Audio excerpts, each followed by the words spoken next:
Well, okay then. Good afternoon, Sundancers.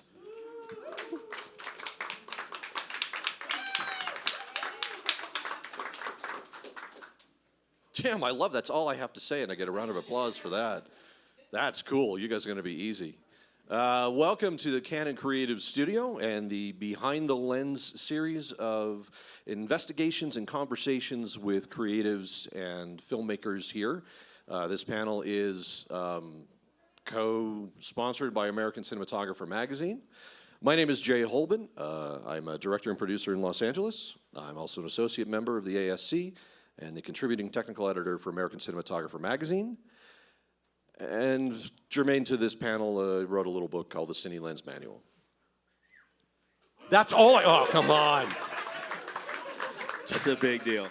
Oh, son of a gun, that was a lot harder than it was supposed to be. Hello, Sundancers. All right, I see where I'm going to rank here. Okay, cool. So we have three extraordinary cinematographers with us today. At the end of the panel is Eloi Moli. Oh, I was not going to get it. Moli. Yep. Oh, God. I psyched myself up that I was not going to get that right. Cinematographer of Border Hopper, a short film in competition here. And we have Bryan Gentry, the cinematographer of the documentary.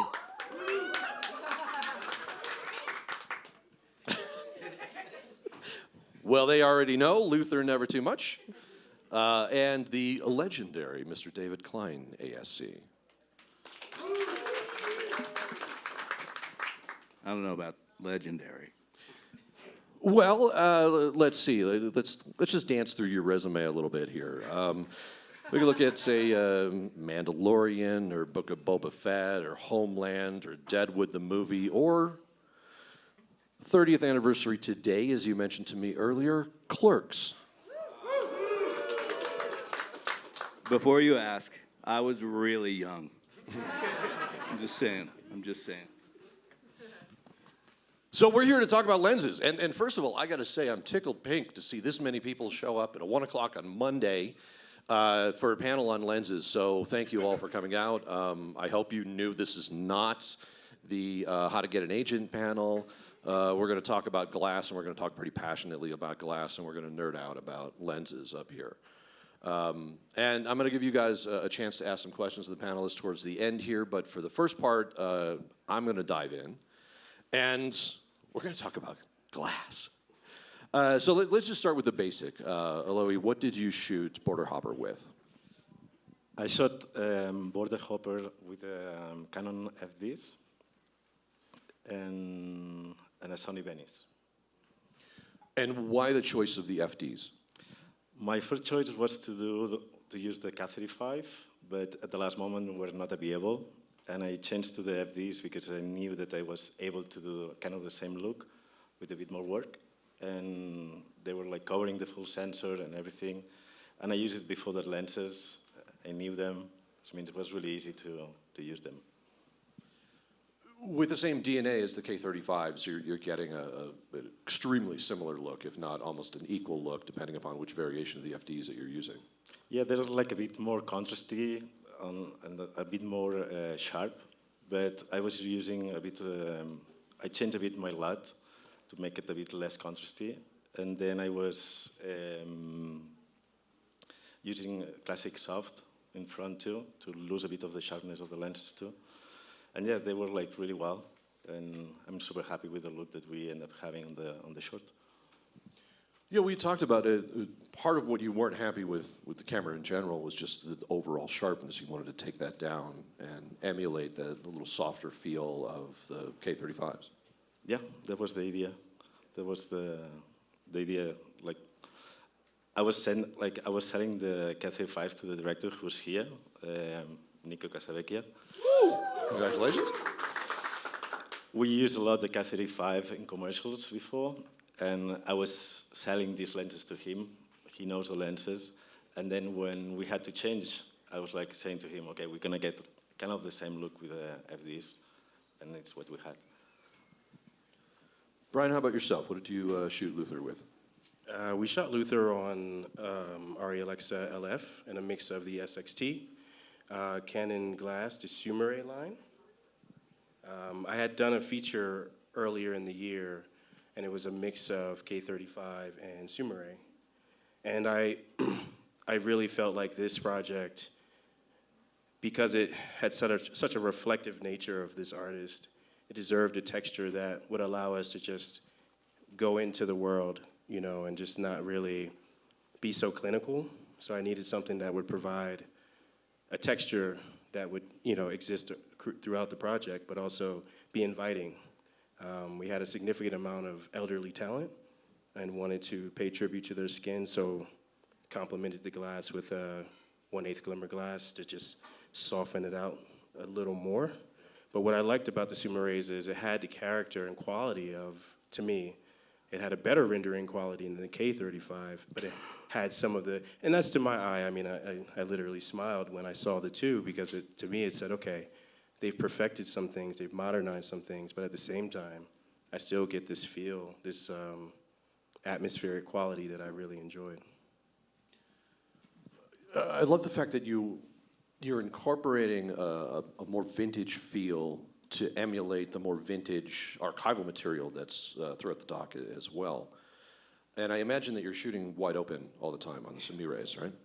Well, I would start with the lens. We had two different sensors, right? So the LF would be somewhere around a 2.8, but then I would stack in these to open it up to a 2.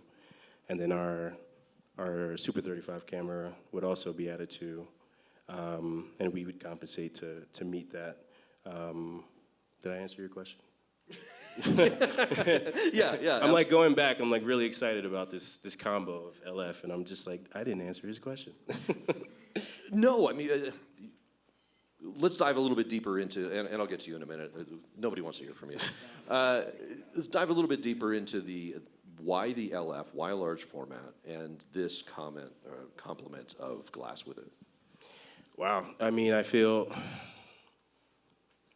the LF to me gave me an opportunity to use a longer focal length. And Dawn, our director, is here, you know, just an incredible interviewer. You know, people have walked in like, I'm just gonna sit down and talk, and by the end they're just like, Dawn, you opened me up so much. So there was this sense for me that I wanted Dawn to be as close to them as possible, but I also needed to sell a medium shot, you know, and I needed to sell a close-up. So for me, that LF gave me a chance to go 50 versus 35 on my, you know, so to be a little more flattering to our talent, but also be able to sell the wide. Very nice. We're gonna get deeper into that. Mr. Klein, you actually own a set of Canon Primes. I do. My assistant Dominic and I own a set from way back, from when they first came out, prior to Canon offering them as a PL, you know, and PL mount. So, and we were shooting PL cameras. So, it's the first set that Matthew Duclos ever converted, you know, from a Canon mount to a PL mount. That deserves a woo. Flex. And I also love the idea that you incorporated, you're shooting Mando and Boba Fett both with the Caldwell Chameleons. Correct. But incorporating the CNEs as well. We do a lot, you know, we do a lot of spherical stuff for, you know, you guys might, it's a VFX heavy show. So we do a lot of spherical work for, you know, plates and elements and various other reasons. So whenever we're not shooting anamorphic, we are shooting with those Canon Primes. And we also talked a little bit about just close focus, right? That's right. That's right. And the anamorphic lenses are great. We do a lot of cockpit work, you know, and it's kind of like that Top Gun Maverick shot right there above the controls. And a lot of times we don't want to use a diopter, or a diopter might not even give us the range, you know, even in that little cockpit that we need. So we'll end up, you know, shooting with the Canons in there as well, you know, like that 14 or the 20 right there, up in Mando's face. We want to get into why a preference for no diopters or not? You know, shot to shot. It's all shot to shot, you know. Okay, fair enough. I don't know. It's gut instinct, man. I don't know what I'm doing, bro. Well, you're faking it. I'm faking it up here too. That's all right, me too. Let's talk a little bit about how you choose a set of lenses for a project. How you go about testing and how you go about discussion with your director and arriving at a particular set of lenses. You know, I was drawn to these lenses, the Canon lenses, when I started Homeland. I started in the third season, and I inherited, you know, not only a look of the show that we changed throughout that first season I was there, but also, you know, I inherited what they'd been shooting with. I didn't find, at the time, I didn't feel a reason to change. We were, you know, Cook Series 4 Primes and Alexa, and then, you know, I just found that the Cooks, when shooting them wide open with the Alexa, I just couldn't, you know, that little bit of depth of field that I was giving my focus puller wasn't as sharp as I wanted it to be. And that's when we started looking at the Canon lenses. And, you know, that show was, you asked me about testing. That's all right, you're doing good. You just keep Not going. at all. And, you know, that show was all about being in Carrie Matheson, Claire Danes' mindset and being, like, right in her face. And if you guys seen the show, she walks a lot in that show. And we're behind her and we're in front of her. And we were always wanting to be up in her face with a wide angle lens. And like I said, I shot that show. My focus puller will joke that I don't even know what a 2.8 is. I shot that show at a 2 or a 1.4 or 1.5, depending on the lens. And I just found that very little and shallow depth of field was super fucking sharp. Ooh, can I say that? Just did. I should we're all apologize adults for my here. language. Yeah. I'm not proud of it. It's just the way it is. I didn't answer your question about testing, though. No, but you brought up some really good points. Why are you picking something that has a little sharper? Because you want that roll-off to be a little tighter. You want that to be sharper within the zone there. The reason why I mean, you went into it, you just didn't talk about actual, like, taking a rig out and testing it. Yeah, I mean, testing's it's different for every show, you know. So we do different testing for every show, and I think for Homeland, I think we actually slowly started to use some of that glass while we were shooting, you know, season 3, and just kind of testing it on the actual show or on the stage where we were shooting, and it you know, it had the characteristics that we wanted. So, Bryan, how about you? How do you go about choosing a set of lenses for a particular project? How do you test and discuss with your director? Well, I think first, I have a conversation with the director and the producer about their ambition for the project and how they want it to feel. Luckily, on this project, it was very clear what the objectives were in terms of the intimacy and just the nature of capture, you know, to kind of feel like we are in the room with them and allow them to be the center of attention. So my testing, generally, I mean, I do a lot of testing at home, to be honest. I have like a set of mannequin heads that I light in my second bedroom, and I spend a lot of time making charts and tests, you know, yeah. Well, David, you got to understand, like, my fiance is lovely and she supports me, but when I light the mannequin head, I turn the lights off, I come back the next day, it's still there, the light's the same. And they don't need bathroom breaks. There's a whole bunch of labor laws I'm not breaking. It's all good. But yeah, I mean, I spend a lot of time just looking at what is it doing to the face. And because the sensor is not moving, it's just the glass that's changing, I can really see these differences when I blow them up, right? And after that, it's just really about passion. Like, what is making me feel good? Because part of the process for me, after making a selection, is understanding that I need to love what I'm seeing. I don't need to like what I'm seeing. I need to love it. Because then I'm able to become part of it. You know, like everything of my being is now connected to it. If I don't like it, I'm paged out.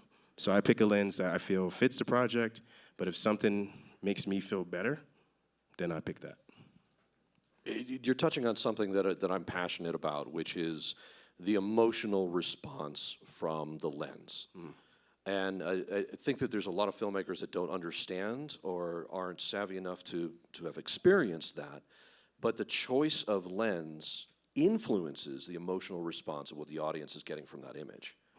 Absolutely. And you're tying right into that. That's what you're reaching for, really. Thank you, thank you. And I also believe, I mean, it goes to the entire crew. If everybody feels like they have a say, and then everybody is producing out of love, then I just think the audience will love it because it's birthed out of love, right?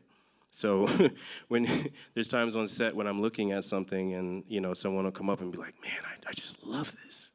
And it's not like, hey, Bryan, this looks good. It's not, no, I love this, right? So I try to strive for that.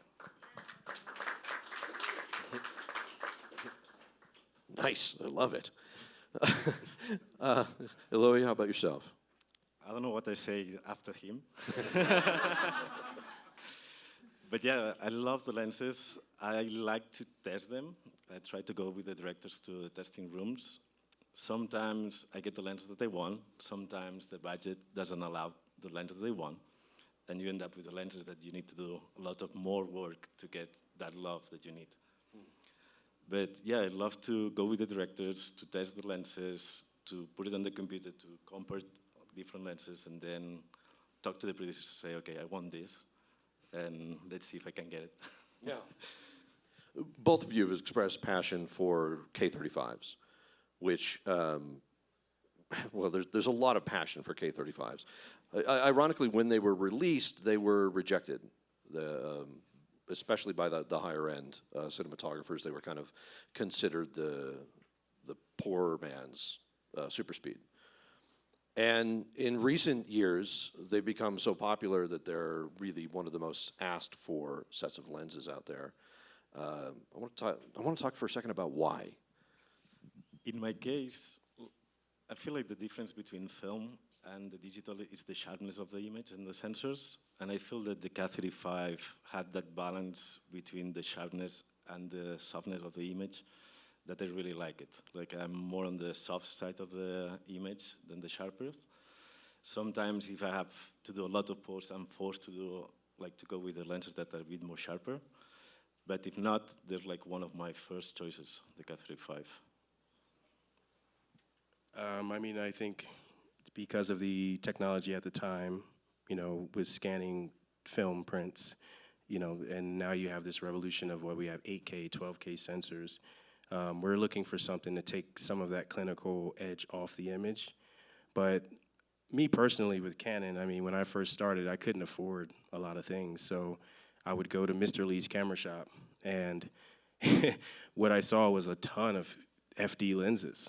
And these were things that I could afford. And Mr. Lee would actually at some point start to let me like test them in the shop.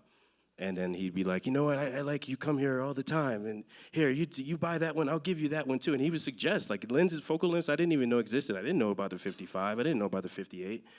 I thought 50 millimeter. And he's like, no, you take that 1.2 58 over there and you go play with that, you know? And so there's just this tribute to my beginning that exists with Canon. And not to say that the K35s aren't an amazing lens, especially on a modern sensor, but I think when I see it, speaking to what I said to you earlier about loving the image, I see my history in it, so I gravitate toward it. Yeah, you hit some really interesting points there, which is when the primary medium was film for origination and exhibition, it's a degradation process. There's a negative, there's an internegative, there's an interpositive, and then there's a release print. And every time, the image gets worse. So we're used to 100 years of seeing movies in theaters that was a compromise of the image, and then suddenly we move into a digital world where there is no degradation, and you're watching digital projection, and we don't have that feeling of the compromised image, and artistically, we want it back, right? That's why we get the popularity of lenses that have more of a vintage quality to them, because it brings that feeling back, what you grew up seeing. Right, and I'll touch on that a little more. So the last series that I did, I actually don't know if I can mention much about it, but I shot that on Signature Primes, and that was more of a review of political and civil rights, and it was an empowering piece, right? But this was Luther Vandross. This was like in my house, mother cooking, culture. and I wanted to connect as much to this as possible.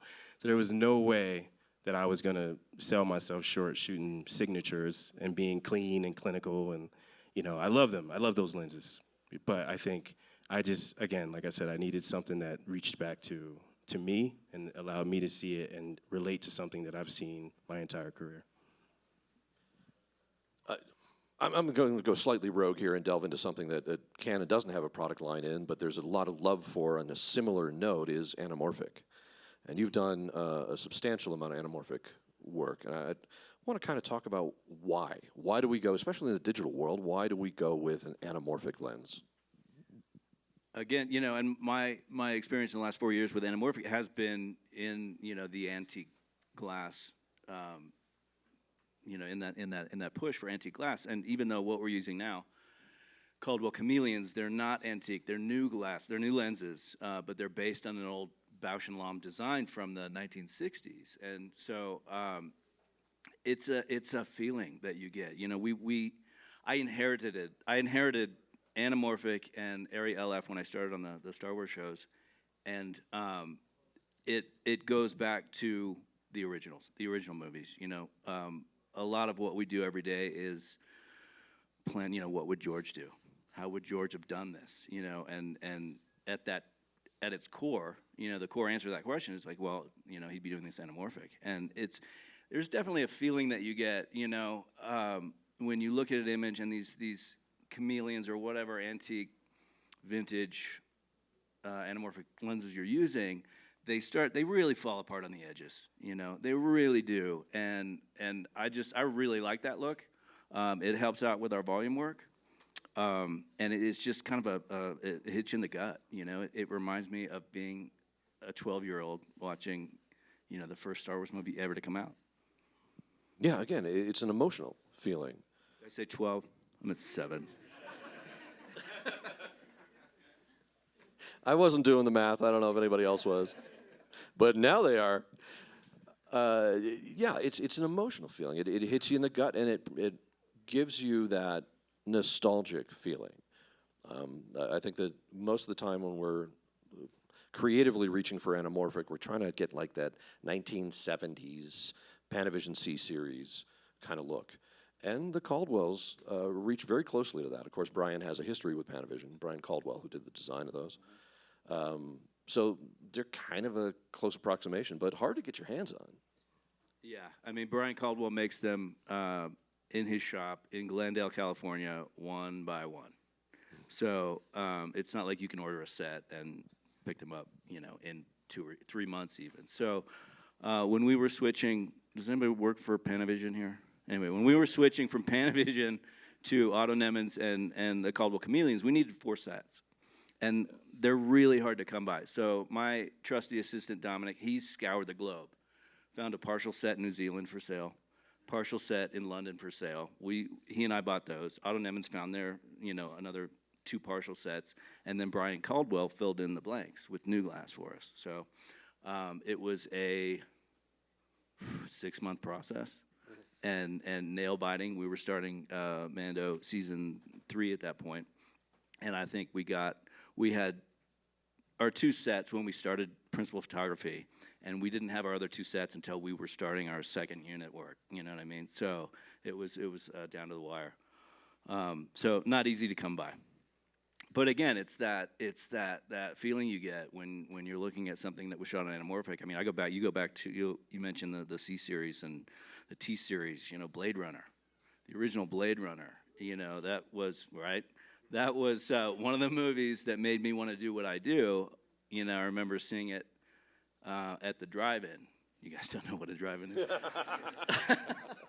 At the drive-in with my dad and leaving, I won't tell you how old I was, but leaving the drive-in and saying, "Hey, Dad, I think I want to make movies," and he's like, "Yeah, sure you do, kid. Yeah. Good luck with that." For me, that was Star Wars. Yeah, walking out of there and saying, I want to make movies. So, yeah, you already know my nerddom. I got outed as a super nerd to David the other night thanks to Canon. He's got a full storage unit full of Star Wars, toys and such. Just saying. Outed again. Thank you. I'm damn proud of it. I love it. I spent a lot of money for a lot of plastic to sit nowhere. Yeah, okay.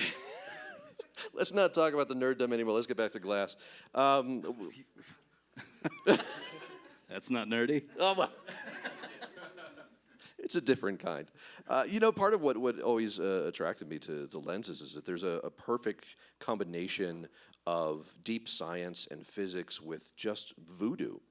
There's a certain unexplainable result that happens when you pass light through a number of pieces of glass. And again, that kind of goes back to that emotional response of different types. And I thought there was going to be a question there, but I derailed myself getting too poetic and romantic. Thinking about your Boba Fett, weren't you?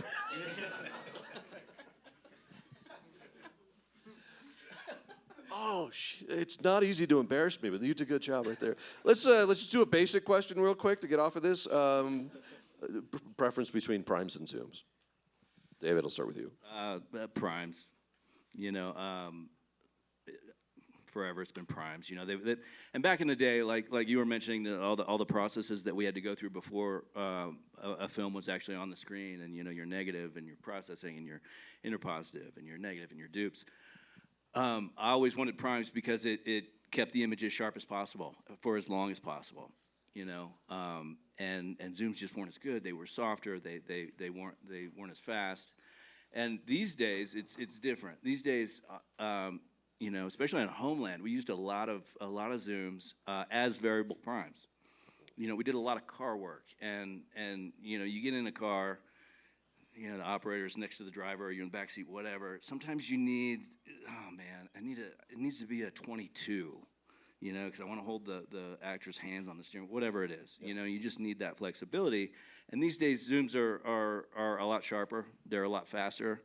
And it doesn't feel like as much of a compromise to use them, especially if you're talking about we were using the Canon Cine Primes and the Canon zooms, the two handheld zooms and the two studio zooms, and pretty much always as a variable prime. Yeah. You're mentioning fast zooms. I'm just going to throw a little plug and a little love out to Canon here and make it a challenge to all of you out on the show floor. There is the fastest cinema zoom in history that Canon has released. So go find it. Bryan, prime zooms and why? It depends. I kind of bounce between narrative and documentary. And with documentary, I always try to be observational and not suggestive. So I tend to live with primes. And I think the difference for me is it keeps the photographic language cohesive in my mind. And there's a difference between my body moving to a talent versus zooming in on them.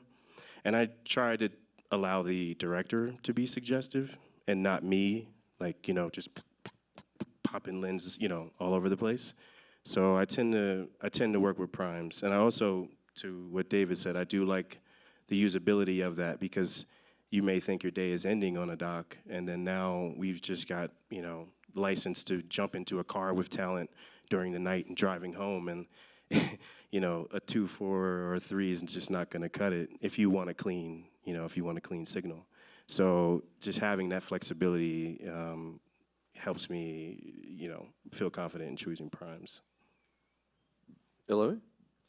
Yeah, it's almost the same. No, I'm more to primes. But if I need to put on a crane or on a camera car or whatever, I use zooms as a flexibility to make my life easier and easier. And it's always the same. It's like to find this 22 or 27 that you need in that moment, no? But never as a zoom. I never use it as a zoom.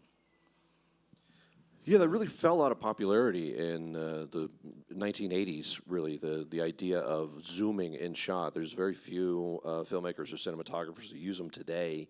I would cite John Seale as one who brilliantly uses zooms. And they're usually hidden in another move. They're hidden in a dolly or they're hidden in a pan so that we don't necessarily feel it. But most of us are using zooms as a variable prime, as a way to be flexible, like you said, camera car, crane work.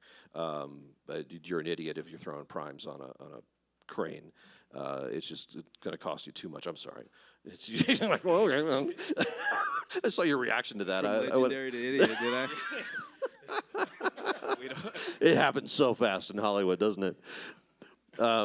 Yeah, that might have been a little harsh to me, but no, I think that you are much more flexible and saving time if you're putting a zoom onto something that you have to rebalance or have to spend time getting to. And I agree. I mean, I think there's a place.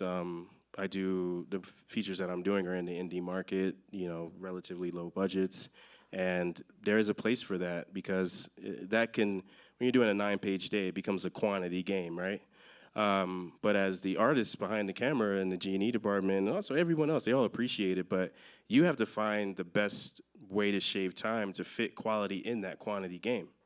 So zooms become practical at that point because that time it takes to, switch the lens, you could already be talking to the director about your next coverage, or you could be, saving those lens changes in order to, knock those shots off quickly and then jump onto the next set.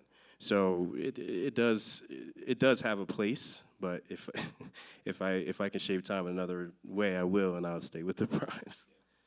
Yeah, and historically, Zoom's got a bad name because originally they were not up to the quality of primes. There was a real compromise in sharpness, in breathing, but modern Zooms, that is not the case. And I think that they still carry that stigma a little bit as they're not as good, but that's not true, optically speaking. I agree with that, and there are filmmakers who are great at using a zoom. I just have never tried it. I've never gotten good at it. If you've seen Ferrari, zooms all over the place, and they're well done.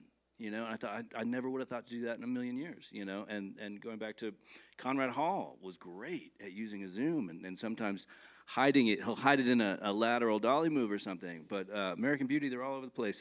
Butch Cassidy, zooms were new, right? They were fairly new, and so they're really all over the place. And maybe not as hidden, but like I said, some filmmakers are good at it. I've never had the opportunity to educate myself on that. I think the last thing that I kind of want to touch on is sort of a modern trend of limited depth of field or lack of depth of field, and a responsibility to camera assistants to make a shot doable, right? Okay, we all feel the pain. Yep, No, yep. I have an AC that I work with in the back, and she's just smiling. She knows.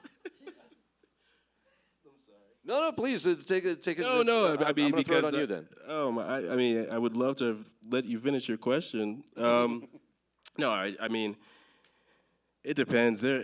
I like to shoot pretty shallow. I just feel like it allows me to connect with the person.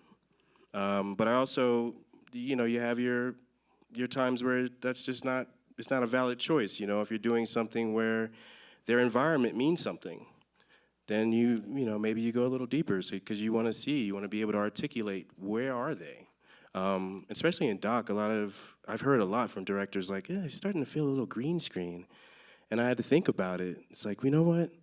Maybe we need to work on shaping this so it clearly is not green screened. And not necessarily hard edges, but just like shaping this world a little bit so that the shallow depth of field fits and the talent feels like they fit in the world. But I think for me, I just love to focus on, the person. I feel like they're vulnerable, they're making themselves vulnerable, and I want them to look as good as possible, and I want you to only look at them. But the ACs, on the other hand, you kind of know by now if you work with me that, yeah, I might tell you, yeah, we're shooting, I'll tell the gaffer too, I'm going 2.8, but just light for a 4, just be ready. And then it's 1.3 all the time. Every time. I mean, it might even be till the director sits down and I hear, oh, how are you doing? And I'm behind the monitor and I'm just like, pop. So be ready. David, you already mentioned it, that you don't know what a 2.8 is. I'll give a shout out to ACs and in particular my focus puller Dominic Maynell, who I traveled the world with Homeland for 6 seasons, and most countries we went to, I was allowed to bring one person, and I brought him, because it's one thing I do not want to worry about. And, you know, I'd never promised him a 2.8, I don't think. But it's one thing I didn't want to worry about. And you know, I think it was the last season we shot. And we shot in Morocco for 8 months and then LA for a couple months. And a very talented Mexican cinematographer friend of mine, he texted me after watching the last season. And he said, "Is your focus puller even human?" You know? And that's the guy I want in that position, you know? Yeah, I've worked with a few in my career who were savants and could just nail it.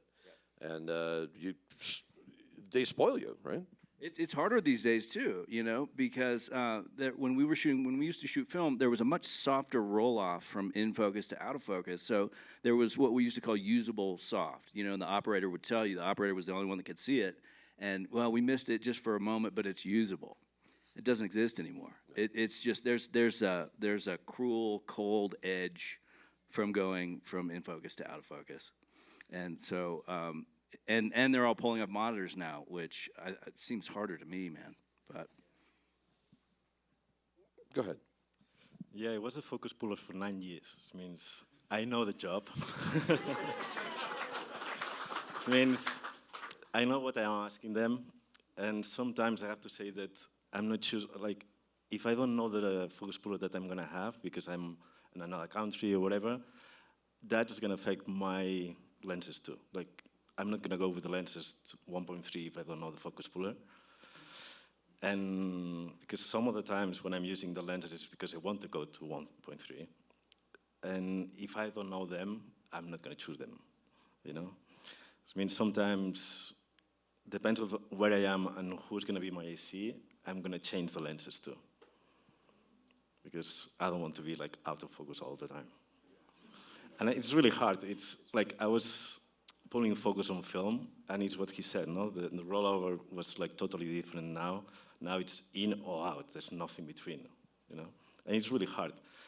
Now the ACs are not that close to you. It's a totally different world. Like they're like super apart, they're like in their monitors, like insane for me, but yeah.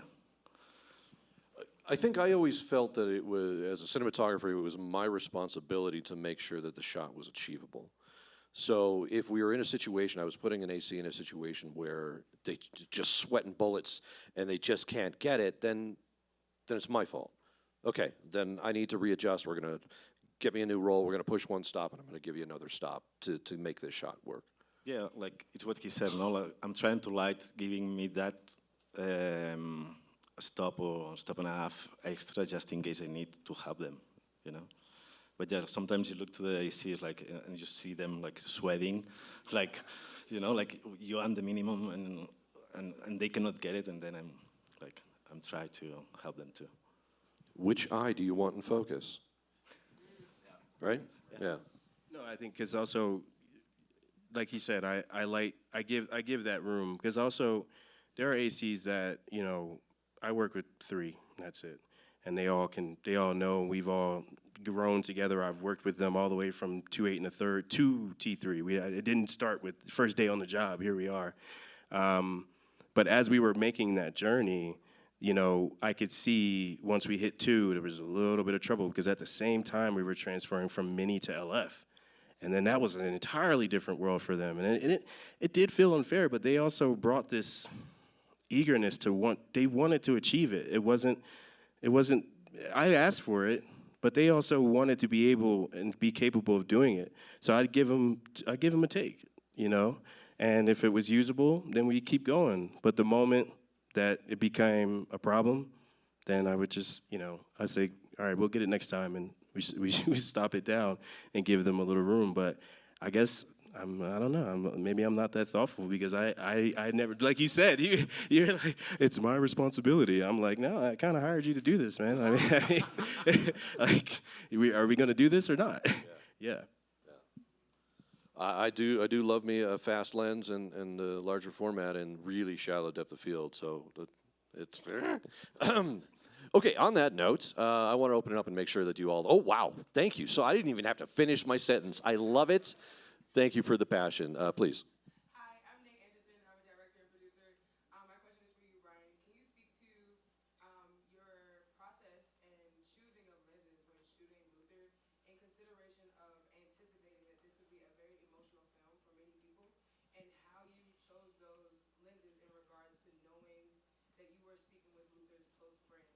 and being able to like humanize his story via their experience? Well, thank you for the question. I'll try to jump around, but I hope I answer everything.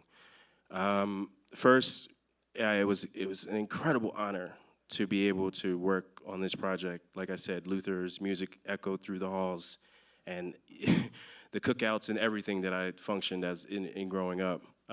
So I wanted to make sure, just right off the bat, I wanted to pick a lens that would be flattering to our elderly brown people. That was like our focus. I also felt, to David's point, that critical fall off in digital that exists. The Sumire's had an ability to, where the transitional fall off felt like the in-focus areas of the eyes and face, the things that I really wanted you to lock into, were clearly in focus, but that transition to the ear, to the shoulder, behind the head was so gradual that even if they went out of focus for a moment, I felt like it was a little more forgivable, which would keep you in the moment, right? I wanted it to be shallow because, as I've stated, I just feel like it's very intimate, where this level of vulnerability that exists on the screen, like that's all you see. Like, I don't want you looking in the back at Grammys on the wall. Like, that's not what we're here for, you know? I also felt that because that transitional fall off was so smooth from the tip of the nose to the back of the head, that it gave validity to the fact that the background was so blurry, right? And it just allowed you to it almost wrapped you into it. So you felt like you were there. It wasn't as stark. It didn't just go, okay, the eyes are in focus, and now what is that, an ear? I think because I know what faces look like, that's an ear. It's gone, right? So I think that was the technical part of it that I wanted. The emotional part of it is what I stated. The FDs were the first lenses that I could afford. And I was extremely honored. I mean, I've heard about Dawn. I wanted to impress Dawn. My producer, Leah Smith, just brought so much heart and availability to this project that it was just like, if I get there and I get nervous, because you get nervous sometimes when you love what you do. If I get nervous, I need to be able to look at this monitor and love it. I need to be able to connect to a history of my own, a language of my own, so that I could put it on the screen. Thank you. Thank you. If you don't get nervous at the beginning of a project, you're phoning it in, man. I'm just saying, still to this day, I'm a wreck before day one.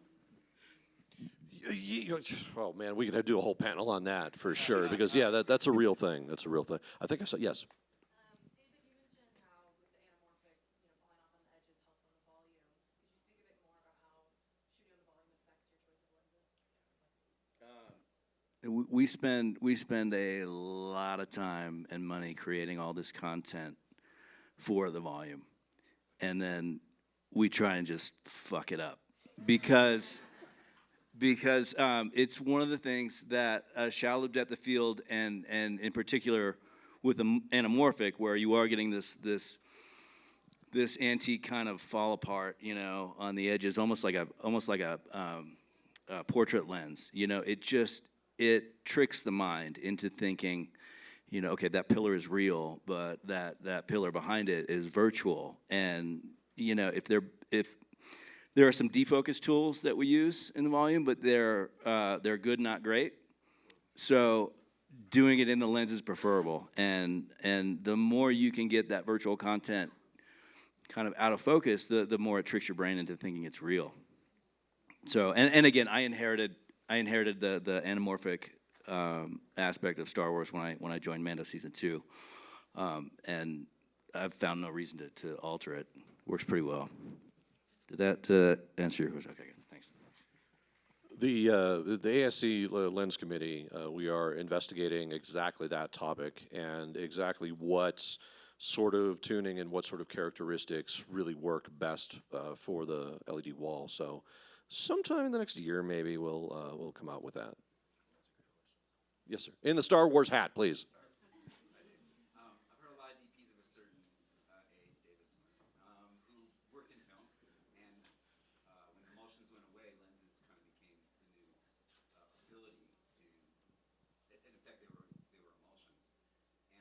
that goes into an image, from the light, from the color, now with the ability to, dial in LUTs.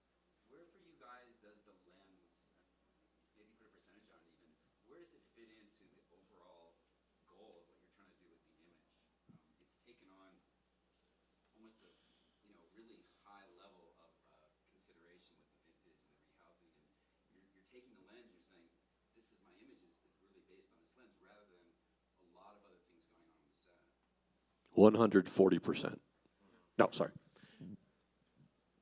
I think you're absolutely right. What happened when we went from film to digital is we lost all these different steps we could take, in the processing. You can force process, you can bleach bypass the negative, you can bleach bypass the inner positive, all these different things. You push, you can pull.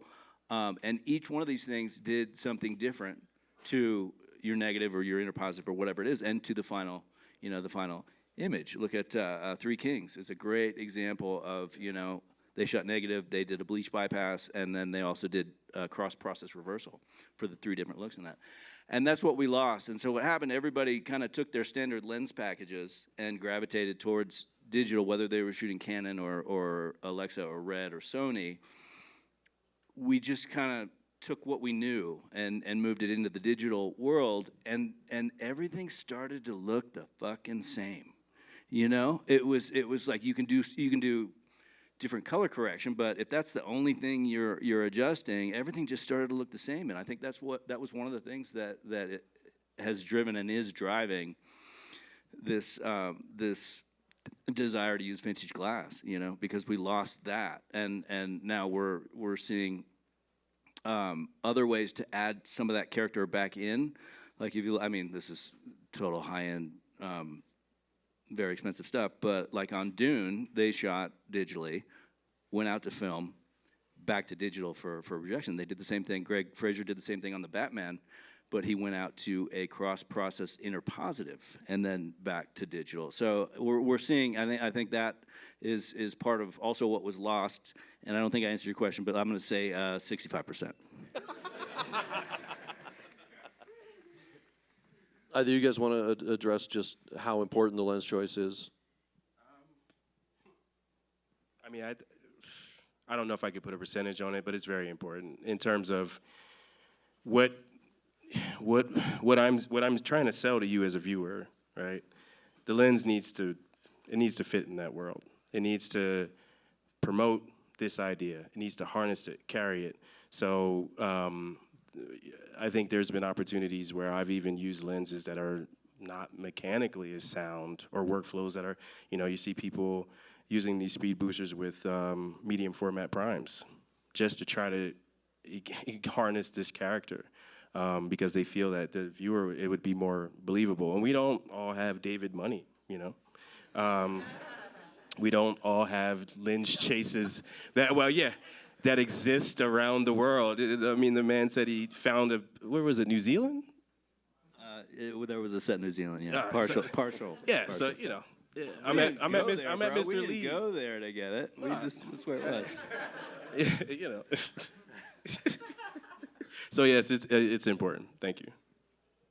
Yeah, I'm not used to have like 6 months to find lenses either, which means I'm sorry. But yeah, I feel like lenses. I feel lenses give you that character that you're trying to find, like that feeling that you try to transmit, and they're really important. Like it's what they said. There was like a moment that everything was looking the same, and now like you can push the sensor, you can work with the lights, you can do color correction, but yeah, I feel the lenses are really important to get that character and that feeling. Yes, yeah.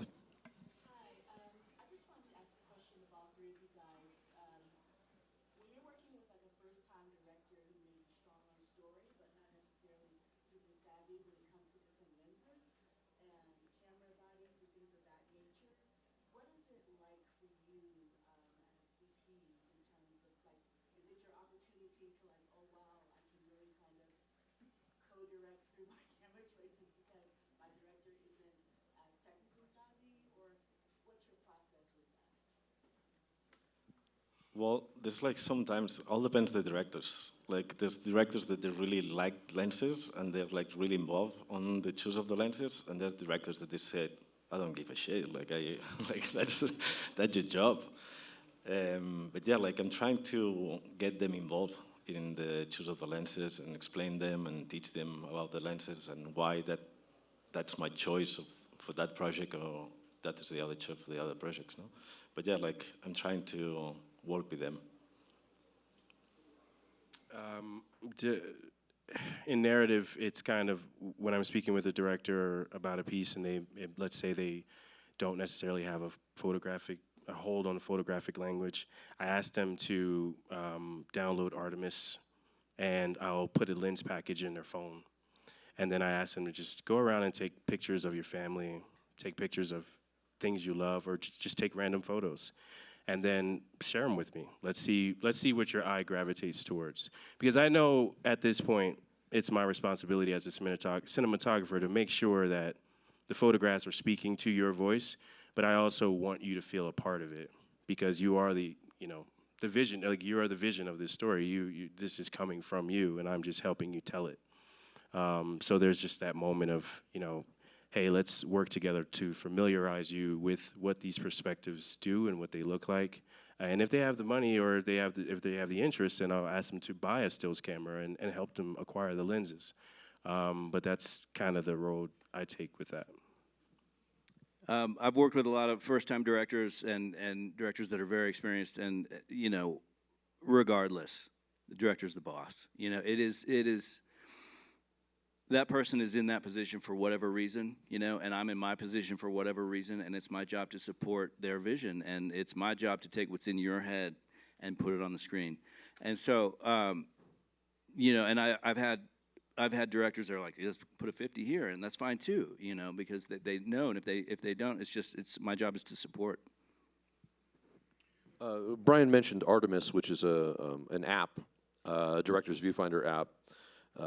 Very, very accurate and a really powerful one, and I love that idea. You give them a set of lenses and let them choose and find what their preference is. I love that. In the back there, a gentleman with the glasses. Yeah, that's you, sir.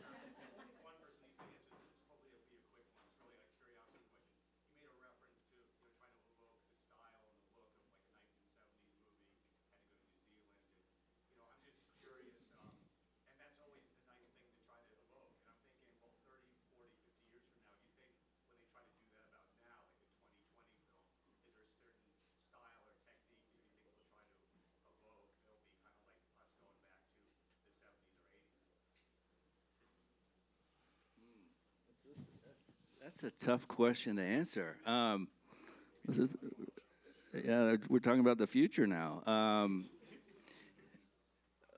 Boy, I don't know what's to come. I don't know where all the technology is going to go. And we've had some R&D discussions with Canon this week about their current glass and that sort of thing.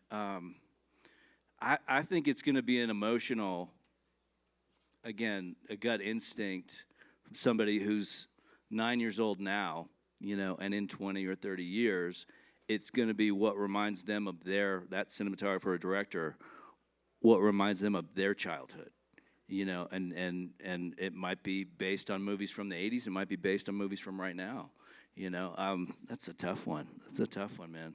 Your turn.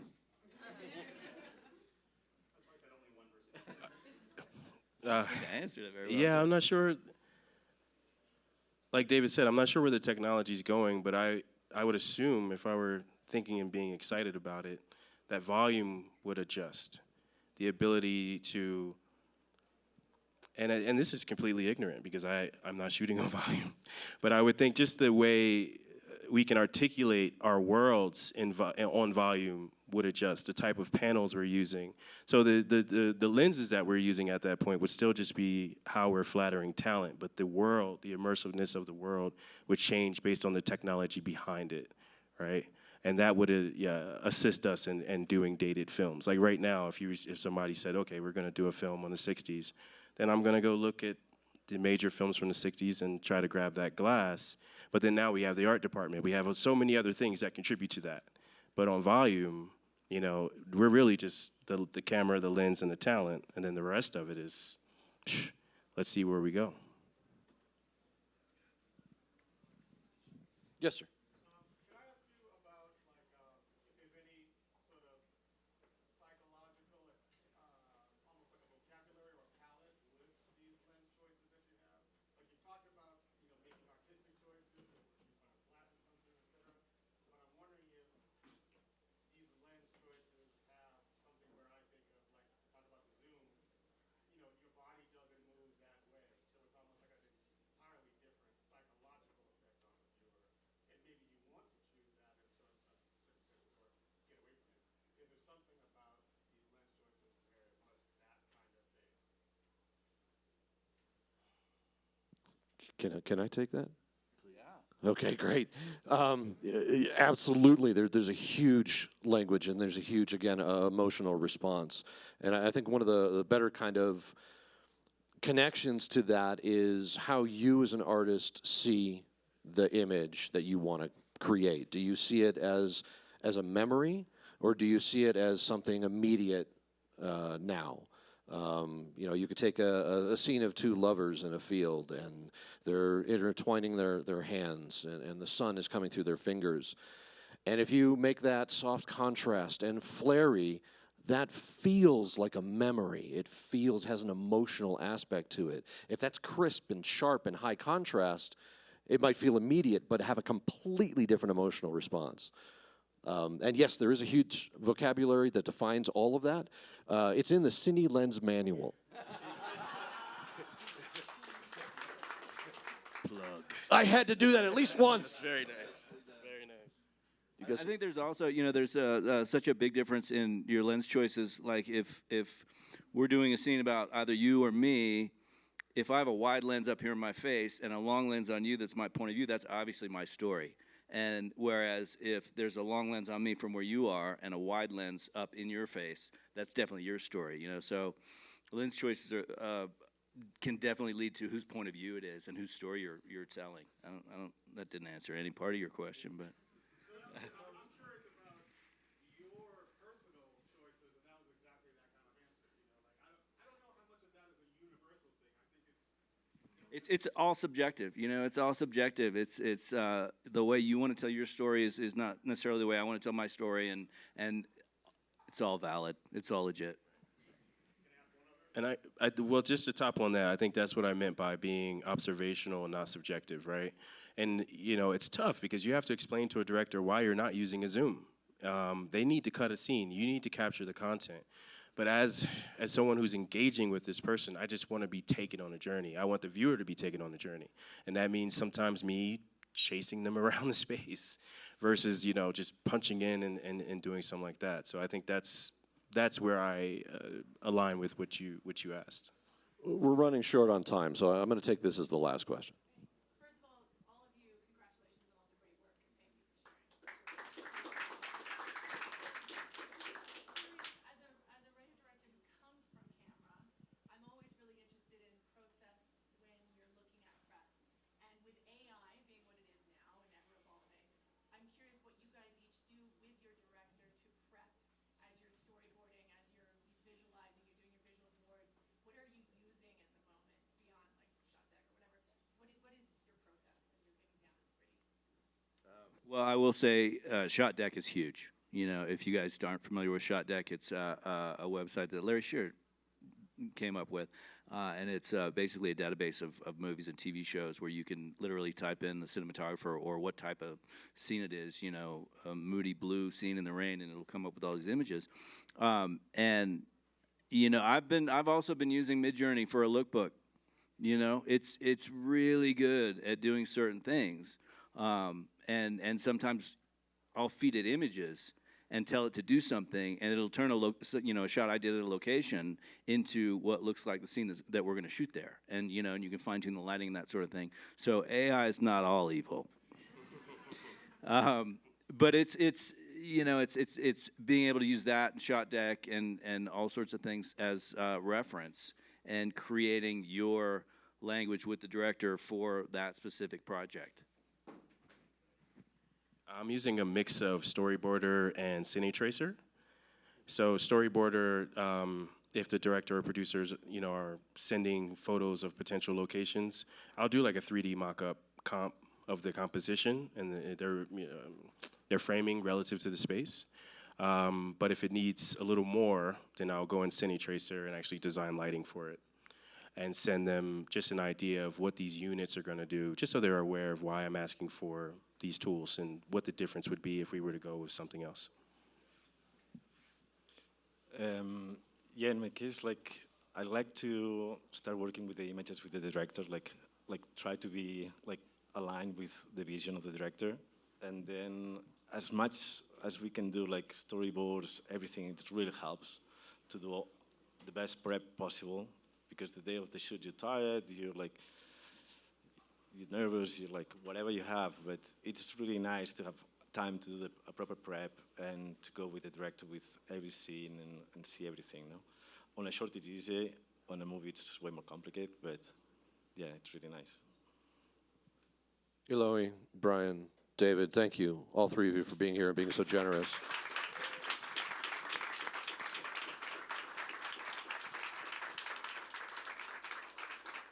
Thank you, Jay. Hey, absolutely. All right. This guy. And on behalf of Canon and American Cinematographer, thank you all for being here, and enjoy the rest of your festival. Thanks, guys. Thank you. And thank you, too, for sitting up here.